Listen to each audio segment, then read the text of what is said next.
तो दोस्तों आज हम लोग जा रहे हैं देवधारा वाटरफॉल। देवधारा वाटरफॉल जो कि दुर्ग से 195 किलोमीटर पड़ता है, जो धमतरी रोड से, और नगरी से 60 किलोमीटर पड़ता है। यहाँ देवधारा जलप्रपात जाने के लिए आपको सबसे पहले मैनपुर जाना पड़ेगा।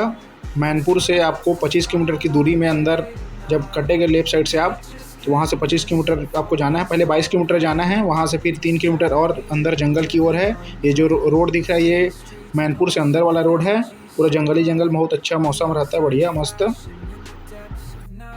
ये बहुत ही बढ़िया अच्छा पिकनिक स्पॉट है। आपको वहाँ जाने के बाद वहाँ खाने पीने के लिए कुछ सामान आपको नहीं मिलेगा, एक चिप्स का पैकेट भी नहीं मिलेगा आपको। जो सब है पहले से लेके जाना है। जो भी सामान अगर वहाँ पिकनिक करना है तो सब सामान लेके वहीं जाना है, या तो पार्सल लेके जाना है।